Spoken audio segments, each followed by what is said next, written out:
어느 조용한 농촌 마을입니다. 갑자기 온 동네 사람들이 이리 뛰고 저리 뛰면서 소리를 칩니다. 불이야.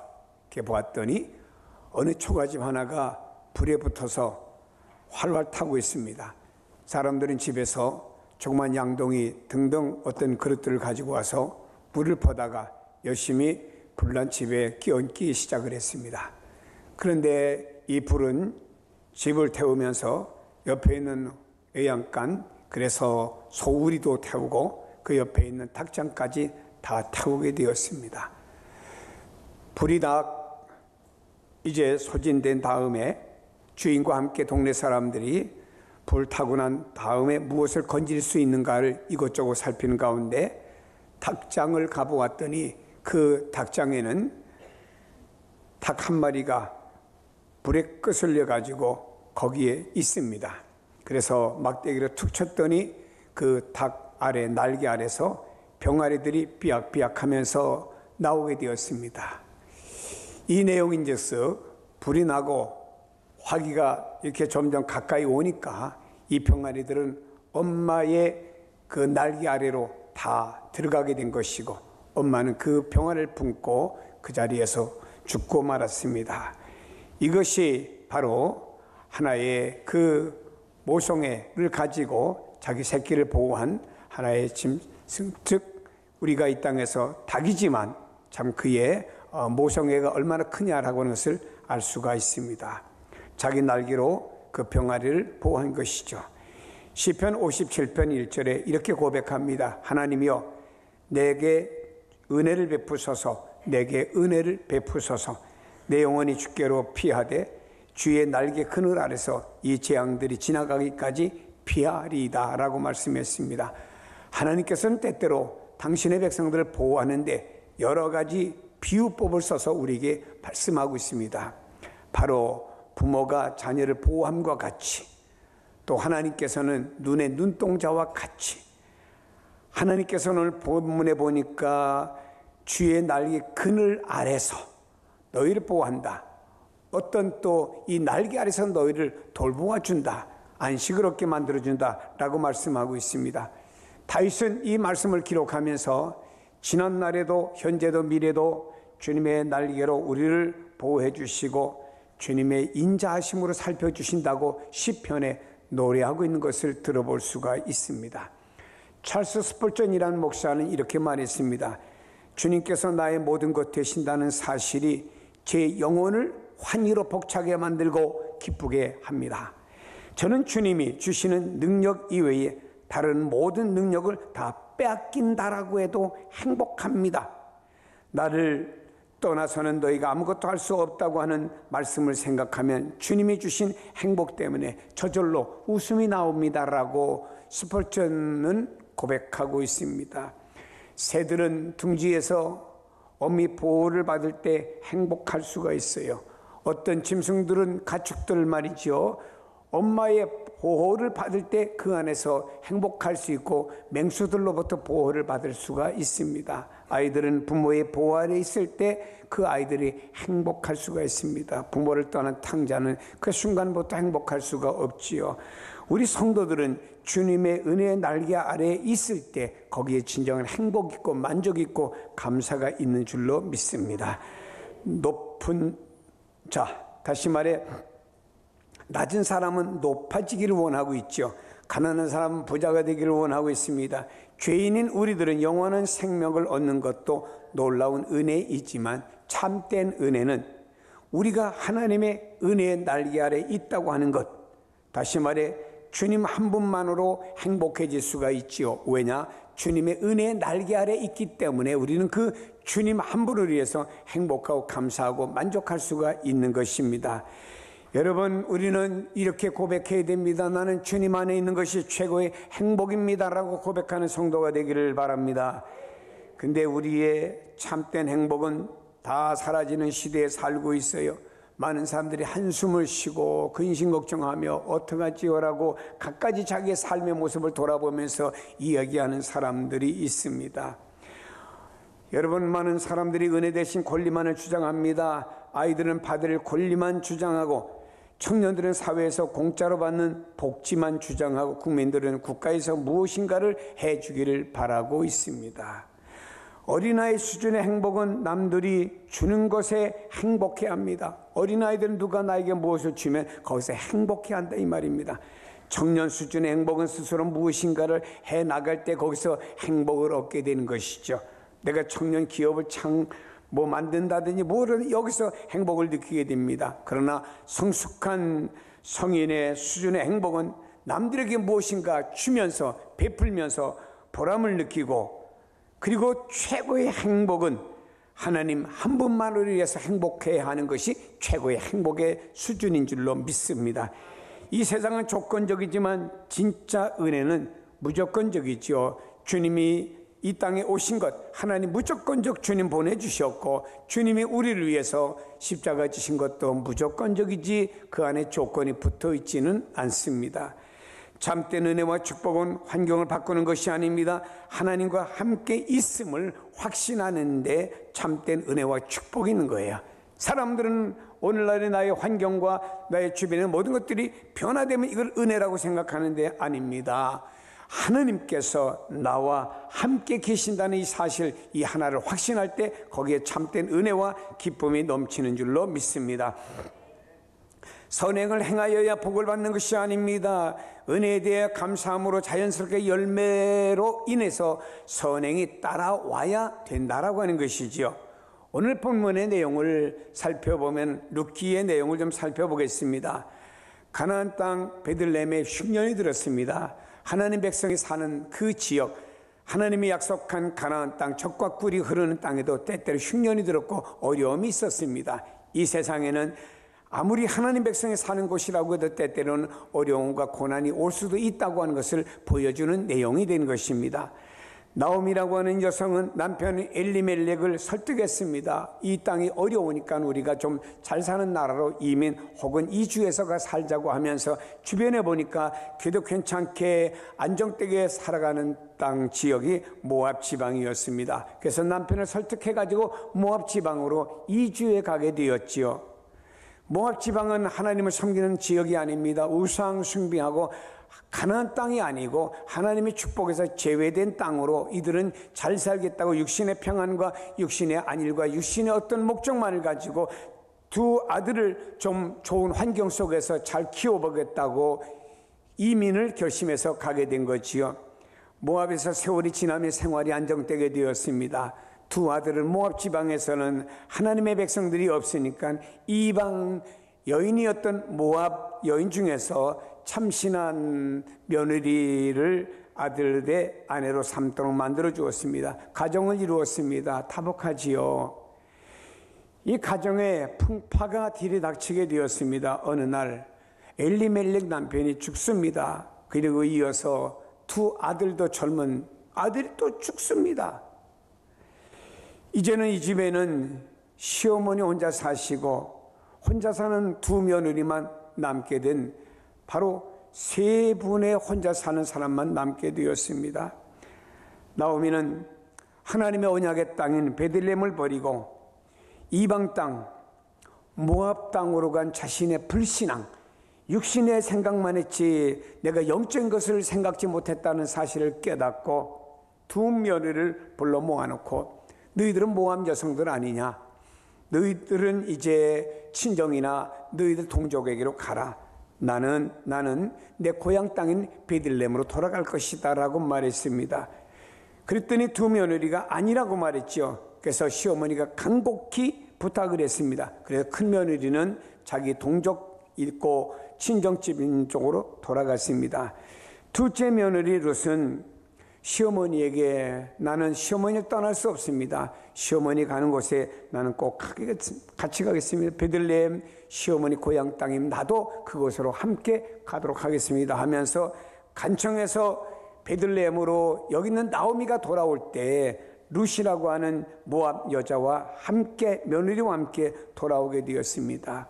막상 베들레헴으로 돌아와 보지만 고향 땅으로 돌아왔지만 그를 누가 반겨줍니까? 집을 준비해놓고 일용할 양식을 준비해주는 누가 있었습니까? 아니지요. 생계가 막막했습니다. 하루하루가 아니고 한 끼 한 끼를 어떻게 먹고 살아가야 될지 막막했습니다. 이때 룻이라고 하는 여성은요, 시어머니를 봉양하기 위해서 남의 집 밭에 가서 이삭을 주워다가 한 끼 한 끼 시어머니를 봉양하며 살아가게 되었습니다. 이렇게 살아가는 과정 속에 오늘의 본문의 말씀은 이 이삭을 줍는 그 밭의 지주, 땅의 주인인 보아스와 그리고 룻과 만나서 대화하는 장면이 소개됩니다. 10절에 보니까 이렇게 말하네요. 나는 이방 여인이거늘 당신이 어찌하여 내게 은혜를 베푸시어 나를 돌아보시나이까라고 말했습니다. 여러분, 룻이 모압 땅에 살 때는 상관이 없습니다. 이제 베들레헴의 시어머니를 따라 옴으로 말미암아 이곳에서는 여기 있는 룻은 이방 여인 취급을 받을 수밖에 없게 되었습니다.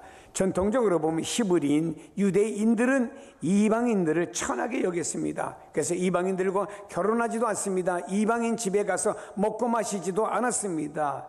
이방인의 접근 금지를 시켜버렸습니다. 그리고 자신들만이 하나님의 백성이고 이방인들은 마치 짐승과 같다고 취급하며 자신들만이 하나님 선택한 백성이라는 우월감을 가지고 사는 이 땅에 이방 여인인 모압 여자가 왔으니 환영을 받겠습니까? 누가 그 여인을 이렇게 잘 대해주겠습니까? 이런 상황 속에서 보아스라고 하는 이 사람은 이 어마어마한 땅을 가지고 있는 지주인 이 사람이 이방 여인인 바로 룻에게 잘해 주었습니다. 그래서 이는 말합니다. 나는 이방 여자인데 나는 이스라엘 백성들도 아닌데 나는 하나님의 언약의 백성도 아닌데 당신이 어찌하여 하나님의 백성인 보아스인 당신이 어찌하여 내게 은혜를 베푸시며 나를 이렇게 구체적으로 돌보아 주십니까? 라고 고백하는 내용이 본문에 소개되는 내용이 되는 것입니다. 여러분요, 여기는 룻은요 물었습니다. 내게 참 당신으로부터 사랑과 은혜를 받을 만한 자격도 없는 나인데 내가 왜 이렇게 은혜를 베푸시고 나를 돌보아 주십니까? 라고 고백하고 있지요. 룻은 고백했습니다. 나는 자격도 없고 아무것도 아닌 이방 여인에 불과한데 어찌하여 내게 은혜를 베푸시고 돌보아 주냐라고 고백하고 이 보아스에게 반문하는 질문의 내용이 되는 것입니다. 보아스는요 보니까 여기 있는 이삭을 주스로 밭에 온 룻이라고 하는 여인이 있습니다. 알아보았습니다. 저 여인이 누구냐? 저 여인은 모압 여자입니다. 근데 우리 베들레헴에 살던 나오미의 며느리입니다. 근데 아들이 죽었습니다. 근데 이곳에 와서 매일매일 시어머니를 봉양하겠다고 효도하는 마음으로 그가 날마다 남의 밭에 와서 이삭을 주워서 시어머니에게 이렇게 끼니마다 식사를 챙겨드리고 있습니다. 그리고 시어머니에 따라서 하나님 믿는 이 땅에 와서 하나님을 섬기며 이렇게 살아가고 있습니다.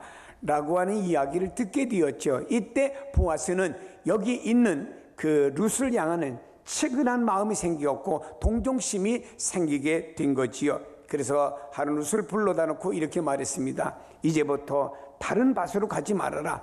내게 땅이 많으니까 여기 열심히 추수하는 여인들이 그날 일당을 받고 추수하는데 추수하는 여인 바로 뒤에서 멀찌감치서 이삭을 주지도 말고 바로 뒤에서 추수단을 묶는 그 여인들 뒤에서 이삭을 주서라. 여러분 생각해 보세요. 추수단을 묶다가 보면은 뭔가 떨어지잖아요. 그러면 그 땅을 묶는 여인들이 다시 주워다가 또 묶을 수도 있잖아요. 그러나 그러지 말라고 말했고 주워다가 어떻게 보면 떨어지기도 하고 또 여기 있는 좀 더 어떤 그 신학자는 상상했더라고요. 보아스가 일하는 일꾼들에게 지시해서 일부를 좀 떨어뜨리라고. 또 우리가 유대 사회에서 보면은 이곳에 떨어뜨리는 이삭들은 알뜰하게 죽질 않습니다. 왜냐? 지나가는 이방인과 혹은 나그네들에게 식량이 되기 때문에 알뜰하게 주지 않는 관습이 이들에게 있었습니다. 하여튼 곡식단을 묶는 여인들 바로 뒤에서 추수를 하라고 이렇게 말했습니다. 그리고 네가 가지고 온 물이 이 이스라엘 이 땅에서는요 물이 아주 귀합니다. 마실 물이 아주 귀해서 물을 가지고 왔다가 물이 떨어지면 물길로 먼 곳까지 가지 말고 우리 일꾼들을 위해서 물을 많이 퍼온 거 있지 않느냐, 그 물을 일꾼들과 함께 먹어도 좋다라고 허락을 했습니다. 또한 이방 여인으로서 그는요 다른 사람에게 폭행을 당할 수도 있고 폭언을 당할 수도 있습니다. 왜냐, 이를 위해서 하루하루 일당을 받고 이곳에 오는 사람들은 그렇게 쉬운 사람들이 아니고 거친 사람도 있을 것 아니겠어요? 그래서 그는 이방 여인으로 위험을 당할 수도 있기 때문에 자기 밭 안에서 보호를 받으면서 이삭을 주스라고 이렇게 말한 자상한 보아스의 그 사랑을 느끼면서 나는 이방 여인인데 당신이 어찌하여 내게 이렇게 은혜를 베푸십니까? 라고 여기 있는 누가? 바로 룻이 고백하는 내용이 소개되고 있습니다. 여러분, 룻은 이방인이었고 또 과부였습니다.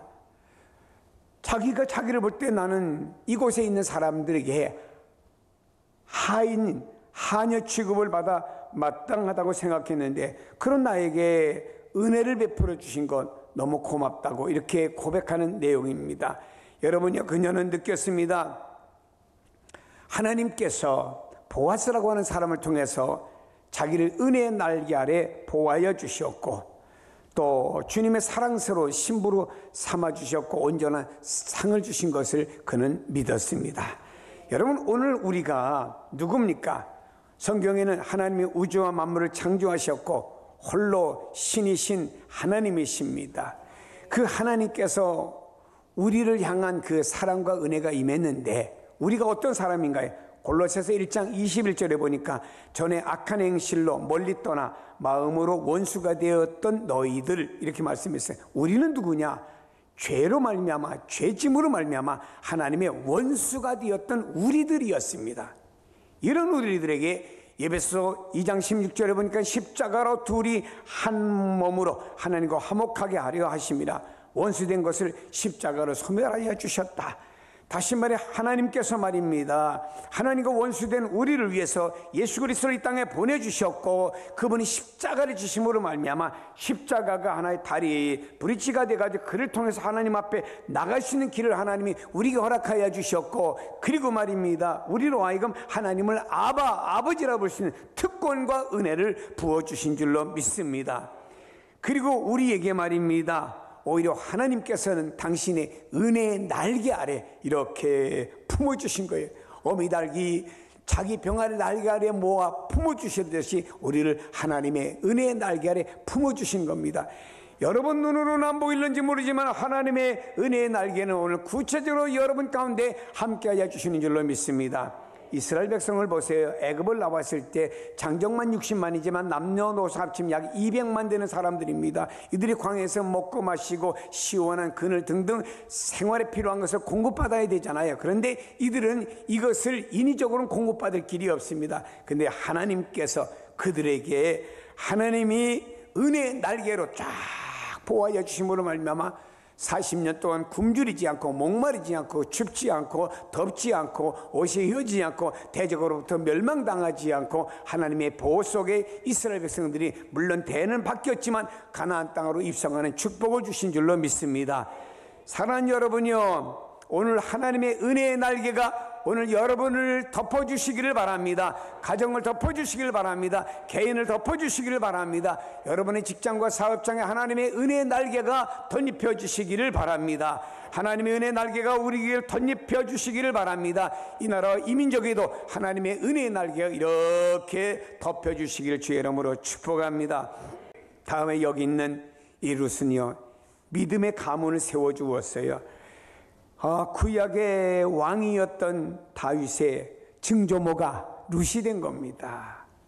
여러분, 이 룻이라고 하는 여성은 이방 여자예요. 그런데 마태복음에 보니까 예수님의 족보에도 룻이라고 하는 여인이 등재가 되어 있습니다. 우리가 창세기 족장 시대에 보면은요, 아브라함이 이삭을 낳고 이삭이 야곱을 낳고 야곱이 요셉을 낳았다 이렇게 기록되고 창세기가 끝나지 않습니까? 그들의 삶을 기록하면서. 근데 여러분, 이와 같이 믿음의 가문으로 세워지는 건 중요한 거예요. 하나님께서 아브라함에게 이삭을 믿음의 가문으로 허락했지 이스마엘을 허락지 않았습니다. 근데 여기 있는 이 룻은 믿음의 가문에 세워질 수 없는 여성임에도 불구하고 그를 믿음의 가문에 세워주시는 귀한 축복을 받게 된 것입니다. 디모데라고 하는 사람을 바울이 칭찬할 때 내 어머니 유니게, 내 할머니 로이스, 할머니에게 있는 믿음이 엄마 유니게 속에 오더니 그 믿음이 너 디모데에게까지 왔구나. 이것을 가지고 바울이 디모데를 칭찬하는 내용을 성경에 소개하고 있습니다. 영국이란 나라는 믿음의 국가, 기독교 국가지요. 그런데 어떤 사람이 어느 교회에 부임을 하는데 나는 10대째 신앙생활하고 우리식으로 말하면 우리 조상 가운데 장로님도 계셨고 목사님도 계셨고 권사님도 계셨고 이런 가문에 내가 이 교회에 앞으로 담임 목사로 오기 위해서 어플라이 했습니다라고 하면요, 보지도 않고 모신답니다. 왜냐? 믿음의 가문이라 이 말입니다. 이유는 뭔가 여러분요, 믿음의 가문을 세워지는 게 축복이고 은혜인 줄로 믿으시기를 바랍니다. 믿으시기를 바랍니다. 선교사님이 그런 얘기 하더라고요. 자기 선교사고 이제 아들과 이제 며느리 있는데 이제 선교사님하고 식사를 같이 하는 과정 속에 선교사님이 난 우리 가정에 솔직히 처음에 며느리 들어올 때 별로 좀 이렇게 내 마음에 싹 들지 않았다고 말합니다. 근데 지금 와서는 그 며느리가 우리 가정에 며느리가 너무 행복하다고 그럽니다. 왜냐? 그 손주들이 지금 초등학교에 다니는데 엄마가 매일 큐티를 시킨대요. 큐티를 다 하기 전에 잠을 안 재웁니다. 그래서 얘가 꼭 큐티 다 끝난 다음에 잠을 자도록 하며 신앙의 가문을 이어가는데 이게 너무나 행복하고 좋다고 그럽니다. 여러분, 믿음의 가문을 세워지는 것이 축복이고 은혜인 줄로 믿으시기를 바랍니다. 나는 몇 대째 신앙의 가문이야, 아니 몇 대째 신앙의 가문 내려갈까, 이게 축복이고 은혜인 줄로 믿습니다. 여러분, 결국에 와서 어떻게 되었습니까? 여기 룻의 가정을 통해서는 간증거리가 일어나게 되었습니다. 시어머니 나오미가 내가 모압 땅에 잘못 가서 거지가 되어서 베들레헴으로 올 때 착실하고 효도하는 룻이란 며느리가 따라와 가지고 나를 봉양해주고 하나님을 섬기며 나와 동일한 신앙을 갖고 그가 보아스와 결국에 이 땅에 있는 지주 부자와 만나서 결혼을 한 것도 은혜인데 그 사이에서 여기 있는 보아스와 그리고 여기 있는 룻 사이에서 아기를 낳는데 오벳을 낳았다. 이것이 나의 기쁨이 되었다고 온 동네방네 다니면서 내가 그동안 기쁨이 없었는데 오벳을 남으로 말미암아 기쁨이 충만하게 되었다고 간증하는 시어머니가 되었지요. 이 오벳은 결국에 다윗의 할아버지가 되지 않았습니까? 사랑하는 여러분이요, 여러분 삶 속에 수많은 간증거리가 바로 주님의 은혜 날개 아래 있는 여러분을 통해서 나타나기를 예수님의 이름으로 축복합니다.